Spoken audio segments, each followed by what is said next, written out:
Buenos días para todos. Me uno a las palabras. ¿Sí se está escuchando?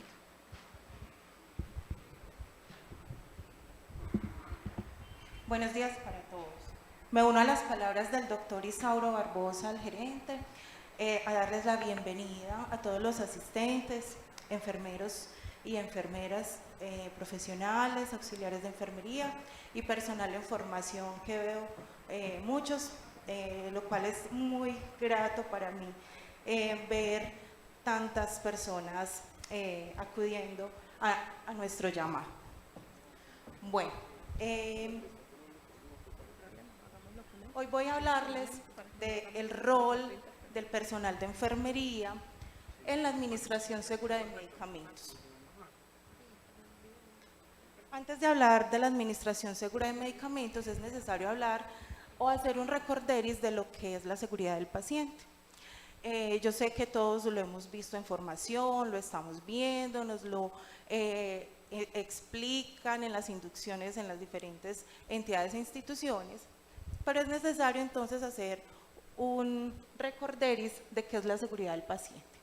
Entonces se define como un marco de actividades organizadas y de manera lógica y de manera estructurada que pretenden crear una cultura, estructurar un proceso, comportamientos, nuestro quehacer diario, las tecnologías y los entornos en la atención en salud, con el fin de ¿qué? De disminuir todos los errores que se presentan durante la atención en salud, que ya vamos a ver que es mucho más frecuente de lo que pensamos.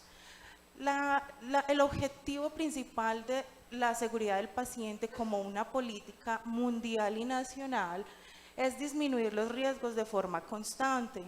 No es eficiente, no es efectivo instaurar medidas de seguridad del paciente momentáneas, tienen que perdurar a través del tiempo, tienen que perdurar en toda la institución, por lo cual tienen que ser transversales y tienen que ser sostenibles. Cuando hablamos de sostenibilidad, significa que se tienen que destinar recursos, tanto humanos como recursos financieros, para mantener la seguridad del paciente.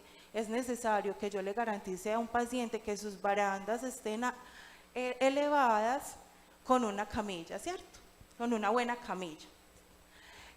Con el fin entonces de que los daños sean evitables, por lo menos, hay unos que son no evitables, pero por lo menos que los evitables no se presenten, y que si se presentan, si llegasen a presentar, aún con toda esta estructura, atenuar el impacto de ellos, es decir, que el daño sea el menor posible, pues que no se presente, en caso de presentarse, que sea el menor posible. Entonces vamos a hablar un poquito de la normatividad a grandes rasgos, el decreto 780 del 2016, que es el reglamento único del sector salud, que nos rige a todos nosotros al ejercicio de nuestra práctica y el sistema de salud como tal. En muchos de sus artículos habla acerca del uso adecuado de los medicamentos, habla de la seguridad del paciente. Solo traigo uno que me parece que es muy general para todos, y habla sobre la definición de todas las actividades que tenemos que hacer en la atención de salud para el manejo relacionado con el uso de medicamentos. Tenemos los PRUM, que son problemas relacionados con la utilización de medicamentos. Ahora vamos a ver que tenemos reacciones adversas, tenemos errores de prescripción, lo vamos a ir desarrollando en el transcurso de la charla. Causas prevenibles de problemas relacionados con medicamentos asociados a todas las etapas del uso del medicamento, desde que el medicamento ingresa a una institución por medio del servicio farmacéutico hasta que el médico lo prescribe, llega al servicio y finalmente es administrado al paciente, o casi siempre nuestros pacientes se van a su casa con un tratamiento farmacológico, en el cual los enfermeros y las enfermeras somos protagonistas en la educación que le vamos a dar a ese paciente cuando va a su casa. Otra norma es la resolución 3100, que es la norma de habilitación, por la cual se definen las condiciones básicas para prestar un servicio de salud. Estas normas tienen que garantizar la seguridad del paciente. La norma de habilitación habla principalmente de garantizar la seguridad del paciente. Casi todos sus componentes hablan de lo mínimo que yo tengo que tener reglamentario para poder prestar un servicio. Bueno, vamos a hablar un poco del contexto mundial, porque hace muchos años se viene hablando de seguridad del paciente, sobre todo en la administración de medicamentos, cuando en el mundo empezaron a descubrir que muchos pacientes sufrían eventos adversos por causa de la administración de medicamentos. Estaban notando que el medicamento, en vez de ser un alivio, una cura, un tratamiento, también se estaba convirtiendo en un evento adverso.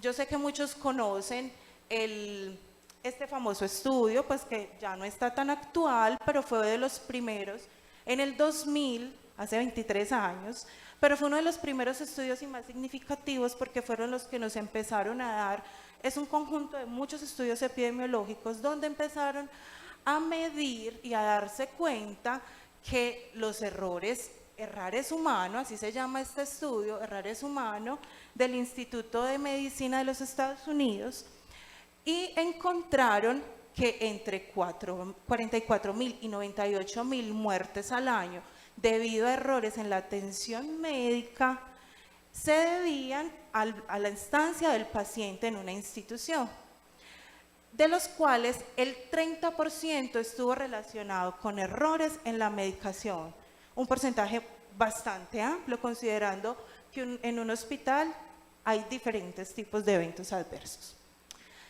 En el contexto mundial tenemos el Plan de Acción Mundial para la Seguridad del Paciente, que es para este periodo 2021-2030, que les voy a hablar de él más adelante. Y en cuanto a nuestro país, tenemos los paquetes instruccionales, que es una guía técnica sobre las buenas prácticas para la prevención de eventos adversos en la atención en salud. Entonces, un recorderis rapidito, a grosso modo. Recordemos entonces que es un evento adverso. Es el resultado de una atención en salud que de manera no intencional, no es voluntario, no es adrede, ¿cierto? De una atención en salud que de manera no intencional produce un daño en el paciente. Entonces, durante la estancia hospitalaria ocurre un error, nos saltamos una barrera, se nos olvidó, estábamos cansados, no es intencional y se produce un evento adverso que pueden ser prevenibles y no prevenibles. Recorderis entonces, ¿qué son las fallas activas o acciones inseguras? Son acciones u omisiones cuando se me olvida, cuando lo dejo de hacer, cuando llego tarde, cuando tengo sobrecarga laboral. ¿Qué ocurre durante el proceso de atención por miembros del equipo? Esas son fallas inseguras, y las fallas latentes son esas acciones u omisiones del personal administrativo, pero que finalmente repercute en el paciente. Por ejemplo, no había luz, ¿cierto? No es responsabilidad del personal de enfermería, si el administrativo, por cualquier motivo, y el paciente no vio, se paró y se cayó. Sufrió un daño, sufrió un evento, no a causa del personal administrativo de salud, sino el asistencial, sino el personal administrativo. Eso para un recorderis. Prevenibles, cuando definitivamente me salto ciertas conductas, me salto los protocolos, cuando no cumplo el estándar de calidad o cuando no cumplo la norma, se pudo haber prevenido y sucede, ¿cierto? Y el evento adverso no prevenible es no deseado, es no intencional, es muy inherente a las condiciones del paciente, a pesar de que pusimos todas las barreras, que implementamos toda la seguridad, sucedió, que también sucede todo el tiempo. Bueno, miren acá, que no seamos esa paciente, a veces nos ponemos en este lado, pero también nos ha tocado ser pacientes, ¿cierto? Que no nos dé miedo de quién nos va a atender. En el ejercicio de las prácticas seguras es de vital importancia que el personal de enfermería pueda identificar los mecanismos de monitoreo y medición recomendados para el seguimiento de la adherencia y disminución de los eventos y los riesgos en el uso de medicamentos. Hablando de todo esto, el contexto mundial, que ya les voy a mostrar unas cifras para que nos sorprendamos. Además, enfermería, tenemos una función de liderazgo, no solo las enfermeras profesionales somos líderes, también el personal auxiliar se convierte en líder de educación, en el líder del paciente, es el personal auxiliar que mayormente administra medicamentos en los servicios de internación, en los servicios de urgencias. Tenemos una labor de liderazgo, somos nosotras quienes gestionamos el servicio, quienes permanecemos más tiempo con el paciente, quienes identificamos sus necesidades, identificamos sus riesgos. Por lo tanto, la complejidad de nuestra profesión no es cualquiera, ¿cierto? Tenemos un compromiso más allá de hacer un trabajo, de hacer una labor. Y a pesar de que hay muchas normas, a pesar de que nos insisten, tenemos el equipo de seguridad del paciente, de calidad, las guías, los protocolos, a pesar de que tenemos muchas estrategias implementadas, vamos a ver cómo se siguen presentando cada vez más errores en la administración de los medicamentos o a la terapia farmacológica. Bueno, estas son algunas cifras para que entremos en materia. Los errores de medicación producen aproximadamente 7.000 muertes al año en los Estados Unidos, según un estudio de 1998. Otro estudio dice que el 2% de los pacientes hospitalizados, solo en 2 hospitales donde se hizo estudio, sufrieron una reacción adversa a los medicamentos, que es lo que llamamos RAM. Estas reacciones adversas son consideradas evitables, la mayoría, lo que aumentó el costo de hospitalización en $4.700 por ingreso, o sea, por paciente. Y la duración de la estancia hospitalaria de ese paciente aumentó en 4.6 días, casi 5 días más a los que se tenía planeado que este paciente estuviera hospitalizado. Entonces ya vamos viendo y haciendo cuentas lo que significa para un paciente por un error en una administración de medicamentos o una reacción adversa, lo que implica para él 5 días más, una cama menos para los usuarios que están en urgencias, 5 días de incapacidad laboral, 5 días para una mamá que no puede estar con sus hijos, para un paciente que viene de su hereda, etcétera. Imagínense todas las problemáticas que puedan imaginar. Bueno, los errores en medicamentos más frecuentes ocurren en la prescripción y en la administración. Miren que la seguridad del paciente y la seguridad de medicamentos no es asunto solamente de enfermería, es asunto de todo un equipo, de todo un entorno y de toda una institución. Generalmente cuando hablamos de seguridad del paciente o seguridad en los medicamentos, nos vamos a enfermería. No, el personal médico tiene un protagonismo también muy importante porque ellos son quienes prescriben y ahora les voy a mostrar más adelante que en las prescripciones de medicamentos también se han detectado muchos errores que no son filtrados por enfermería, sino que nosotros vamos y ponemos la dosis que inicialmente se prescribió mal.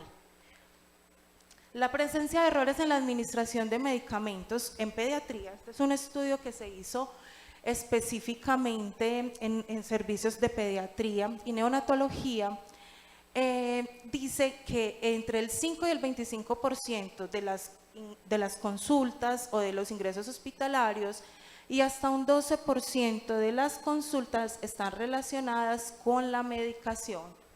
De todas esas, hablamos de los prevenibles y no prevenibles. Entre el 50 y el 70% se pueden prevenir. Bueno, los errores relacionados con medicamentos constituyen la principal causa de eventos adversos en los hospitales, representado en un 19.4% del total de las lesiones que producen discapacidad o muerte. O sea, esto ya estamos hablando de eventos adversos asociados a la medicación graves, porque están produciendo discapacidad y muerte. Estas cifras son de América del Norte, son de Estados Unidos. Ya vamos a ver que el panorama en América Latina no es mejor. Los errores de medicación representan la tercera causa más frecuente de eventos centinela. Recuerden que un evento centinela es este que produce lesiones graves, incapacitantes y muerte, que han sido notificadas a la Joint Commission. Y más el subregistro, esto es lo que se notifica. Pensemos en lo que no se notifica. Aquí vemos entonces un enfermero, una enfermera agotado, ¿cierto? Administrando un medicamento, órdenes por acá, paciente en código azul, el paciente quejándose y preguntándose cuál será la prescripción de ese medicamento, la administración. Confundido, ¿cierto? Está confundido, está sobrecargado. Errores entonces en la administración. ¿Qué es un error asociado a la medicación? Es cualquier incidente prevenible que pueda causar al paciente un daño por la utilización inapropiada de los medicamentos. Acá vemos las etapas en las que puede ocurrir un error asociado a la medicación. Ya hablamos de la prescripción médica, la comunicación entre el personal médico. Entonces aquí vemos las órdenes verbales, que no deberían ser, sino en caso de extrema emergencia, ¿cierto? Solo en casos excepcionales. Entonces yo entendí, el médico me dijo, es que yo le puse 2 ampollas, pero era una, es que el médico me dijo que eran 4 gramos, pero yo le puse 4 miligramos o viceversa. El etiquetado y el envasado, que lo vemos cuando se reenvasan medicamentos o cuando se dispensa desde la farmacia, pero llega a nuestras manos con una etiqueta sobre la etiqueta. También errores. En la preparación vemos muchísimos errores porque acá tiene que ver el soluto, en cuánto tiempo lo vamos, el soluto, la concentración, las reconstituciones, las dosis.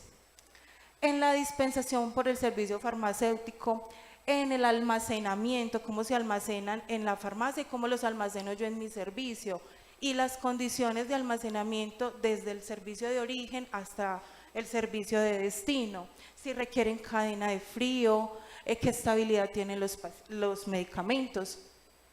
Y por último, en la administración. Miren esta cadena tan grande, con tantas personas involucradas, cómo nos pueden llevar muy fácil, porque somos humanos y somos susceptibles de cometer muchos errores en esta cadena y en este proceso tan largo que tenemos. Ahora sí, les voy a hablar entonces muy específicamente de América Latina. Desafortunadamente en Colombia apenas estamos en la etapa de generar nuestros propios datos y nuestras propias investigaciones, así que me referencié de un estudio en Brasil que se hizo en el 2017, que es un poco cerquita a nosotros. Nosotros generamos datos, proporcionamos datos al Ministerio de Salud, a las entidades territoriales. Sin embargo, no tenemos estudios consolidados y aún estudios avanzados que nos muestren datos significativos para extrapolar a toda la población. Entonces voy a hablarles de este estudio que habla sobre la seguridad en la administración de medicamentos en un servicio específico en Belo Horizonte, Brasil. Bueno, ¿qué quiero que miremos acá para no extenderme mucho? ¿Cuáles son los factores contribuyentes? O sea, ¿qué es lo que nos facilita o nos hace incurrir en errores en la administración? Entonces, en primera instancia tenemos las dudas que derivan el error, es decir, no preguntar. En palabras paisas, por no preguntar o por no saber. Entonces, miren acá, el mayor porcentaje de errores se debe a que no sabemos la acción de los fármacos. No sabemos o no nos han capacitado o no preguntamos. Entonces, si sabemos que al paciente le acabamos de administrar un antihipertensivo, ¿cuál es el mecanismo de acción, cierto? Eso nos lo enseñan en la universidad, en el instituto, los mecanismos de acción, y nos parece muy aburridora la materia, farmacología, ¿cierto? La profesora, el profesor. Pero miren la importancia, 74% de estos errores se deben a que no conocemos el mecanismo de acción de los medicamentos. ¿Cómo ven esto? Grave, ¿cierto? Porque tiene que ver con la formación. y con la capacitación. El resto pertenece entonces en su orden a la compatibilidad de los medicamentos, seguido de la estabilidad, ¿cierto? Que tenemos ahí el suero 2 horas pasándole el antibiótico al paciente ya sin efecto terapéutico. Y sigue del diluyente, dilución y diluyente, que a veces no sabemos en cuánto se diluye, si me quedó demasiado diluido, me quedó muy concentrado. Y luego los horarios que no corresponden, a veces los adelantamos o a veces los demoramos. ¿A quién recurren en caso de dudas? El personal de enfermería. Entonces dice que el 52% a los colegas. Entonces uno le pregunta al otro, ¿cierto? ¿Y quién sabe si el otro sabe? Si lo que me está diciendo el otro, si fue capacitado, si él sí está entrenado o si es tan nuevo como yo. Después viene la rutina impresa del sector. Entonces algunos miran los protocolos, otros consultan al médico, al químico farmacéutico, y muy poquitos, mire, le informan al jefe. El tipo de error, vamos a ver cuál es el error más en América Latina. Pues este estudio nos extrapola un poquito cuál es el error más frecuente de estos. Dosis incorrecta. Un poquito más, un poquito menos. No, es la dosis correcta, ¿cierto? Las dosis están diseñadas, una dosis bien prescrita, ¿cierto? Por un médico competente, están diseñadas para tener un efecto terapéutico esperado. Entonces yo no puedo decir, es que un poquito más, se me fue la mano, no pasó nada. No, un poquitico menos. No, tiene que ser la dosis exacta. Y recuerden que las dosis dependen del peso del paciente, de muchos factores. Conducta ante el error. Vamos a ver si esto será verdad o no será verdad. Notificar al área de coordinación de enfermería. Dice que el 79% de ellos informaron al jefe inmediato. ¿Será que sí o será que no? Ellos dijeron, eso es lo que ellos dijeron. Después notificar al médico de turno. Después notificar al área de administración de riesgos, a la seguridad del paciente, a calidad, a riesgos, y el 2% dicen que lo resolvieron por cuenta propia. Los factores que contribuyeron al error, entonces vamos a ver, en un porcentaje más alto son los problemas relacionados con el entorno, como poca luz, poca iluminación o condiciones de trabajo. Cuando hablamos de condiciones de trabajo, vemos horarios, sobrecarga laboral, sobrecarga en el estándar de asignación de pacientes por auxiliares y por enfermeras, que es un factor contributivo para la seguridad del paciente. Entonces, ¿cuáles son los retos que tenemos nosotros con todo este panorama que acabamos de ver? Entonces, miremos pues a quién está operando o haciendo un procedimiento.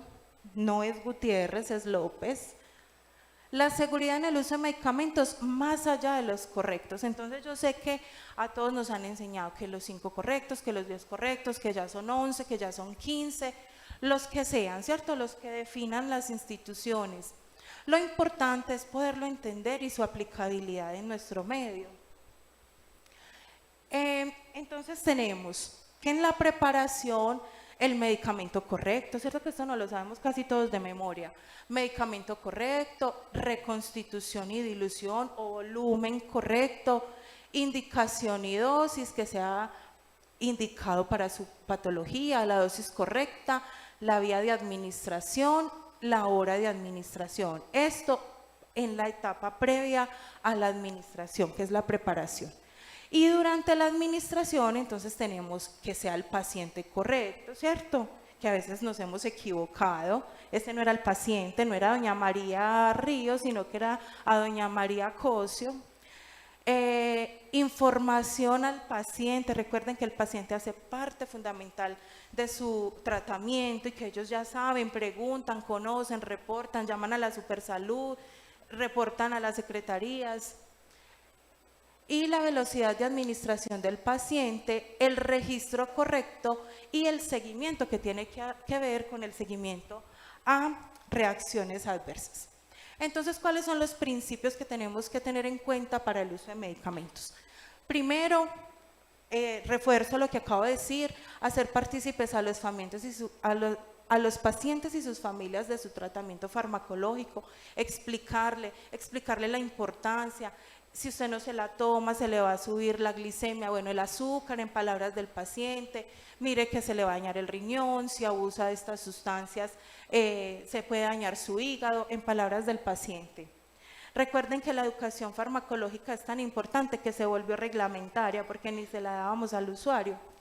Lograr resultados mediante el trabajo en equipo. Si no trabajamos en equipo con sus familias, con el personal médico, con el personal de farmacia, con el personal de seguridad del paciente, no logramos los resultados que esperamos. Analizar y compartir los datos para generar conocimientos. ¿De dónde salen todos esos datos? De los reportes que tenemos que hacer. Si no reportamos, no tenemos cómo hacer análisis y no tenemos cómo crear ciencia. La ciencia parte de los datos que se generan. Instaurar una política de seguridad del paciente en el manejo de medicamentos. Es mandatorio, es normativo que todas las instituciones tengan una política de seguridad del paciente, pero no es una política escrita, es una política implementada. Sí, ahí está la política en la carpeta, en la intranet, es una política implementada donde a todos los colaboradores de la institución se les hable de seguridad del paciente. Compromiso de la alta gerencia con la seguridad del paciente. ¿Por qué la alta gerencia tiene que estar comprometida? Porque ellos son quienes deben garantizar los recursos humanos y los recursos financieros para que exista la seguridad en una institución y la calidad.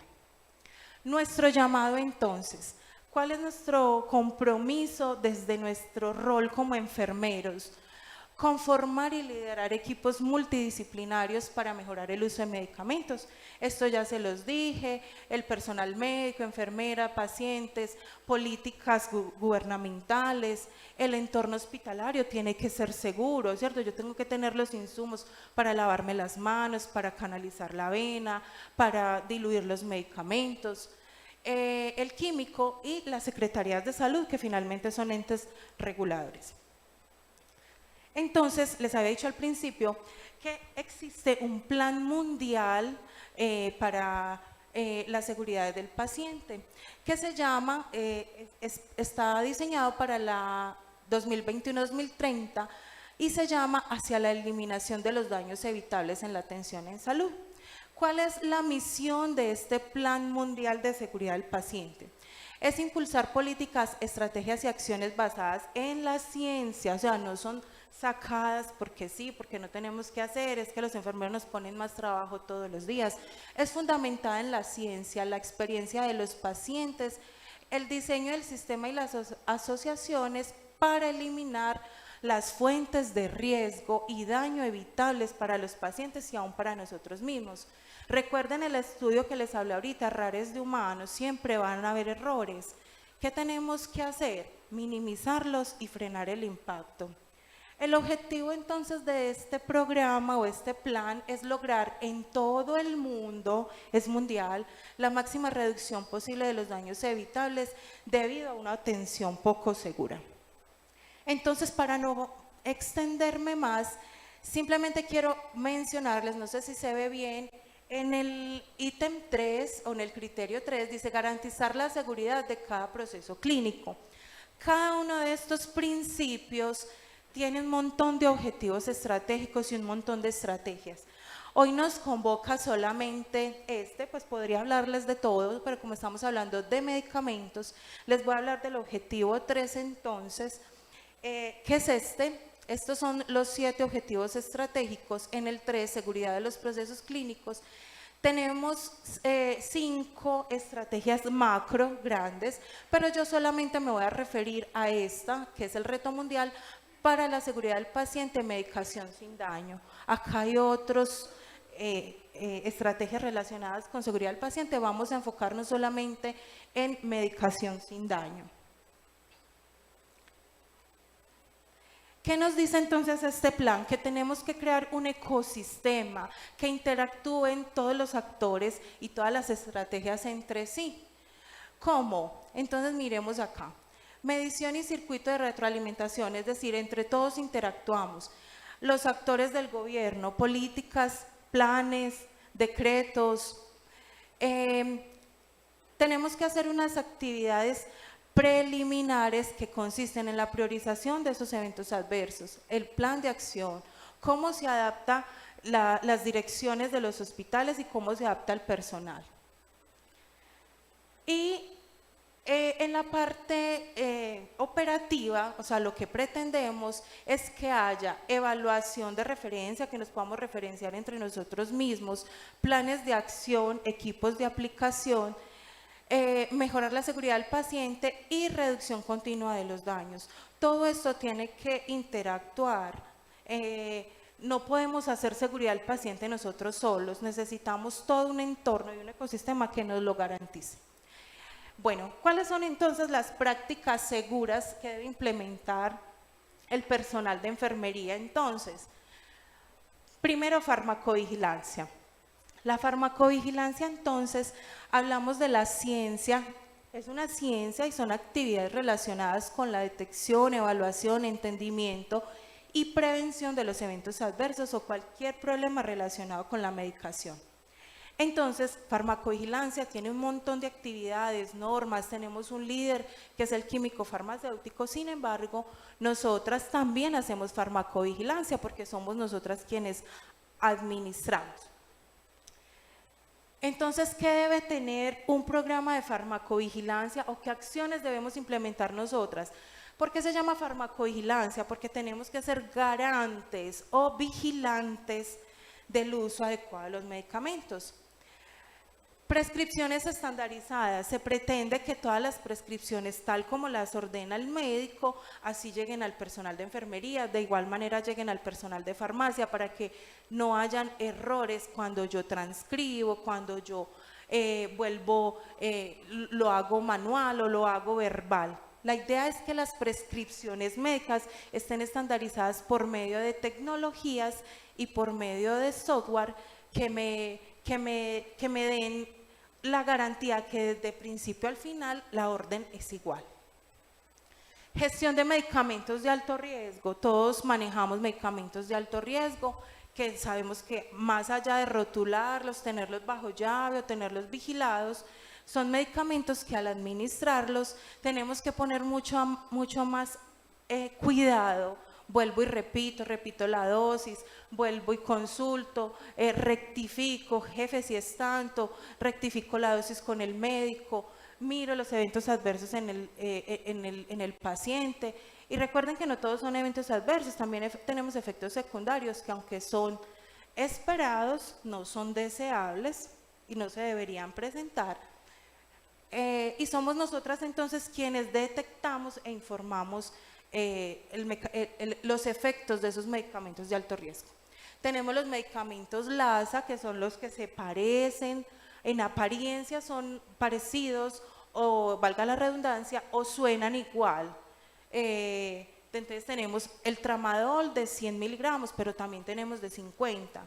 Entonces, si yo le pongo más al paciente, pues muy grave, ¿cierto? Pero si le pongo una dosis inferior también, el paciente va a seguir con dolor, va a requerir otro analgésico, va a requerir refuerzo, otra evaluación médica, más estancia hospitalaria o complicaciones. Conciliación de medicamentos, entonces, se hace al inicio y al egreso. Esto es muy importante. La labor del médico que debe conciliar con el paciente, qué medicamentos venía él tomando de su casa para seguirlos tomando en la institución bajo supervisión y bajo la administración de enfermería. Entonces, a veces los pacientes se nos quedan, es que estaba tomando el ácido valproico él por su cuenta más el que le dábamos nosotros. Esta conciliación debe ser al ingreso y al egreso. Entonces, cuando el paciente se va a ir con su tratamiento, garantizar que él se vaya con su fórmula completa. Si yo lo despacho sin medicamentos, el paciente va a reconsultar, él va a reingresar, se va a descompensar. Y la gestión de los problemas relacionados al uso de medicamentos y de las reacciones adversas. Entonces recuerden, todas las reacciones adversas, que se mareó, que vomitó, que hizo un rash cutáneo, que el paciente empezó con síndrome febril, cualquier reacción adversa que ustedes identifiquen, inmediatamente la debemos reportar. ¿A quién? ¿Por dónde? ¿A dónde se reportan los eventos adversos? Cada institución tiene un procedimiento específico, entonces unos lo tienen por el sistema, por la aplicación, por la historia, en un papelito, se reporta a seguridad del paciente, se reporta a la jefe inmediata. Todos estos eventos adversos hay que reportarlos. Lo primero es identificarlos y segundo, reportarlos. Los correctos en la administración de medicamentos, que ya los vimos, los que ustedes quieran, 10, 15, 11, 5, pero implementados, no en la teoría, ¿cierto? Entonces yo me paro y digo, vuelvo y rectifico, paro lo que estoy haciendo, pongo atención, no me distraigo, el paciente correcto, la dosis correcta, la vía correcta, la dilución correcta, hora correcta. Aquí entonces tenemos un mecanismo de supervisión entonces que los enfermeros profesionales ejercemos y debemos hacer directamente sobre quien administra los medicamentos y la aplicación de bundles. Los bundles son paquetes de medidas que me garantizan a mí que yo las cumpla todas. Si me falta una, no cumplí el estándar. Es decir, si yo administré bien el medicamento, la dosis, la hora, pero no me lavé las manos, no cumplió. El bundle es una medida, es un filtro para que yo no me equivoque. Es claro, aplicación de bundle son paquetes de medidas que me permiten que yo no me salte ninguna acción insegura o que no vaya a cometer una acción insegura. La inducción y el entrenamiento es vital, sobre todo el personal de gestión humana, gestión de las personas, quienes capacitan, el personal de enfermería que entrenamos, reentrenamos, hacemos inducciones. Esto tiene que ser constante, hasta el cansancio. Hay que hacerlo, volverlo a hacer porque se nos olvida, porque nos distraemos, porque nuestro personal rota, porque las evidencias científicas cambian. Entonces, esto es uno de los pilares más importantes de capacitación al personal y siempre hay que evaluar el aprendizaje. Si usted no evalúa el aprendizaje, no es para dar una nota, no es para decir sacó 1, 5, porque usted puede sacar 1, sí, porque tenía un mal día, porque ese día tenía dolor de cabeza y saber, o puede sacar 5 porque le copió al otro, ¿cierto? Entonces, no es por dar una calificación, es evaluar, venga, cuénteme usted cómo lo aprendió, venga, hagámoslo, venga, yo lo veo, yo lo superviso, el paquete te faltó, lo retroalimento, en el mismo momento te faltó esto. Entonces estas evaluaciones de aprendizaje son muy importantes y muchas veces se traducen en evaluaciones de desempeño, ¿cierto? Hay gente que se capacita, recapacita, vuelvo y le digo y no aprende, ¿cierto? Entonces de pronto en otra área funcionará, de pronto funciona mejor, ¿cierto? Sin necesidad de, con la necesidad de seguirlo capacitando y actualizando. Cultura del reporte, recuerden que todo hay que reportarlo, todas las sospechas, reacciones adversas, errores, es que se me olvidó, se me fue un poquito de más, me equivoqué de paciente. Es no punible, este error tiene que derivarse y llevarnos al aprendizaje. ¿Por qué te equivocaste? ¿En qué estabas pensando? Es que no tenías los insumos correctos, no hay bombas de infusión suficientes, tienes un problema familiar muy grande, estás haciendo un duelo, no te han capacitado. Entonces siempre hay que hacer el análisis. Definitivamente era inevitable, el paciente no sabía que era alérgico, nada, no le dijo, no informó, lo administramos, inevitable. Porque de estos reportes salen los análisis. ¿Para qué? Para generar datos y para no volverlo a hacer, para generar planes de acción. Vamos a mejorarlo, ¿cómo lo vamos a hacer? No, es que necesito más personal o todo el personal que tengo es nuevo, entonces voy a redistribuir mi personal, voy a traer gente más antigua con más experiencia y las dejo que me entrenen al personal nuevo. Identificar entonces dónde están las fallas y los errores. El monitoreo siempre con indicadores y metas. Entonces yo tengo que estarme midiendo cuántos errores cometimos, ahorita les mostré cuáles eran los más comunes, por qué me está fallando ahí, por qué de la farmacia me están despachando tarde, no es culpa de enfermería, ¿cierto? La farmacia me trajo el medicamento tarde, lo puse tarde, pero el paciente tiene una tuberculosis y tenemos un antibiótico por horario y no tenemos efecto farmacéutico deseado o terapéutico y el paciente no se mejora. mejora porque le estamos omitiendo una dosis, poniéndole sobredosis.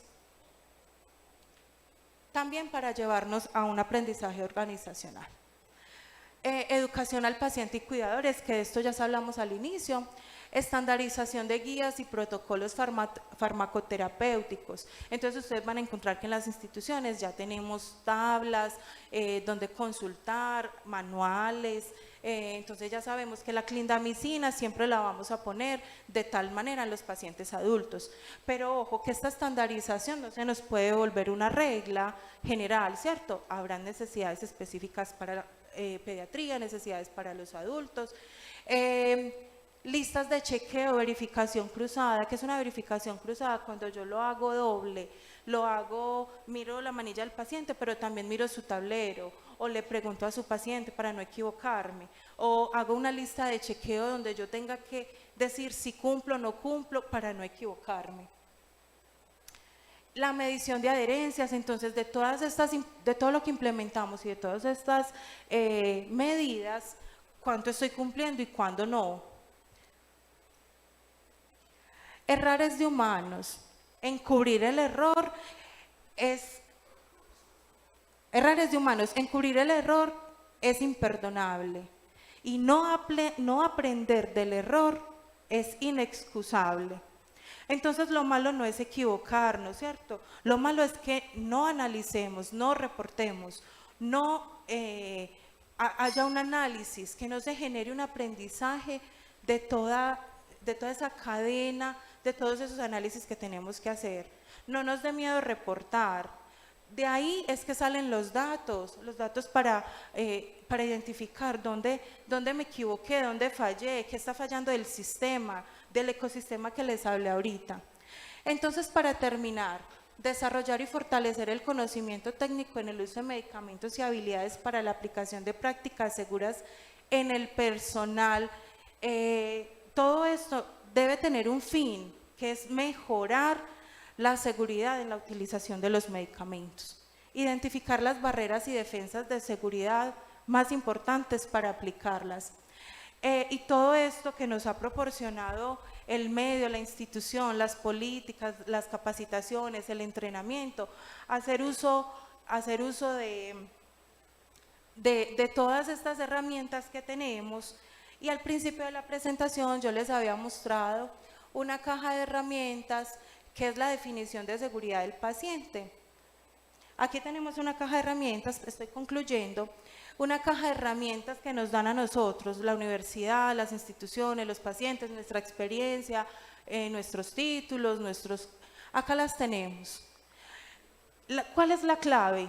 ¿Cómo voy yo a utilizar cada una de esas herramientas? Yo puedo tener una caja llena de esto, pero si yo no sé para qué sirve el martillo, si no sé martillar, si yo no sé esto en qué se usa, lo que voy a hacer, así tenga muchas herramientas, es cometer errores, ¿cierto? Entonces, para concluir, así como la seguridad del paciente es una caja de herramientas que nos da un sinnúmero de opciones para evitar el daño, es mi responsabilidad y mi rol como enfermería aplicar estas herramientas de manera segura.